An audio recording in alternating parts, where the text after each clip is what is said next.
বর্তমান বাজার মূল্যে কোন দল এগিয়ে আছে, বাংলাদেশ ফুটবল দল নাকি ভারত ফুটবল দল? এদিকে ফিফা র্যাঙ্কিংকে দুই দলের ব্যবধান খুবই পরিষ্কার। ভারত 126তম, অন্যদিকে বাংলাদেশ 185তম।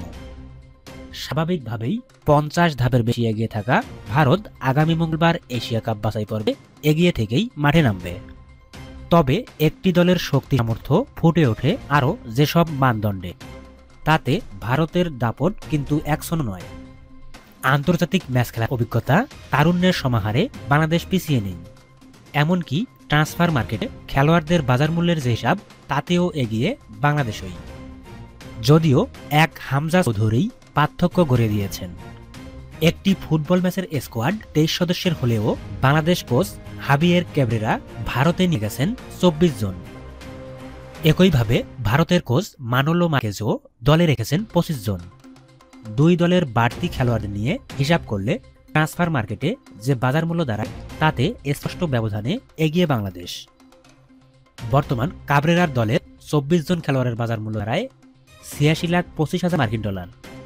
অর্থাৎ বাংলাদেশ দলের এই 24 জন প্লেয়ারের বর্তমান মার্কেট ভ্যালু 86,25,000 মার্কিন ডলার। এর মধ্যে শেফিল্ড ইউনাইটেডে খেলা হামজা চৌধুরীর একার মূল্য 49 লাখ ডলার। বাংলাদেশ দলের খেলোয়াড়দের মধ্যে দ্বিতীয় সর্বোচ্চ বাজার মূল্য ফরওয়ার্ড রাকিব হোসেন ও ডিফেন্ডার ইসা ফয়সালের 2.5 লাখ ডলার করে।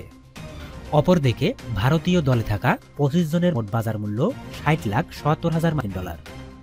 এই দলে সবচেয়ে বেশি দাম মোহনবাগানে খেলা অপু ইয়ার 3,80,000 মার্কিন ডলার।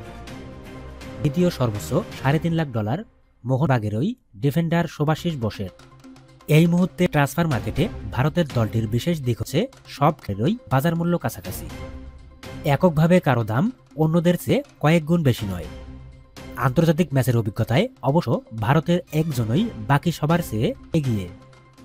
2005 সালে জাতীয় দলে অভিষেক হওয়া সুনীল ছেত্রী গত 20 বছরে খেলেছেন 152টি ম্যাচ।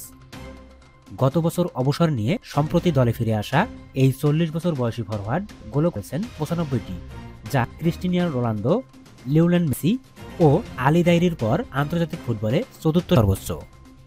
ভারতের হয়ে দ্বিতীয় সর্বোচ্চ ম্যাচের অভিজ্ঞতা সম্পন্ন খেলোয়াড় সন্দেশ জিনগান। 31 বছর বয়সী এই সেন্ট্রাল ব্যাক খেলেছেন 60টি ম্যাচ। বাংলাদেশের দিক থেকে সবচেয়ে অভিজ্ঞ খেলোয়াড় জামাল ভুঁইয়া। 2013 সাল থেকে এখন পর্যন্ত 87 ম্যাচ খেলেছেন বাংলাদেশ দলের এই অধিনায়ক। এছাড়া মিডফিল্ডার সোহেল রানা 71, ডিফেন্ডার তপু বর্মন এবং ফরওয়ার্ড রাকিব হোসেন 42টি করে ম্যাচ খেলেছেন বাংলাদেশের হয়ে। প্রিয় বন্ধুরা নিয়মিত খেলার আপডেট নিউজগুলো পেতে চ্যানেলটি এখনই সাবস্ক্রাইব করে বেল আইকনটি বাজিয়ে রাখুন। ধন্যবাদ। আল্লাহ হাফেজ।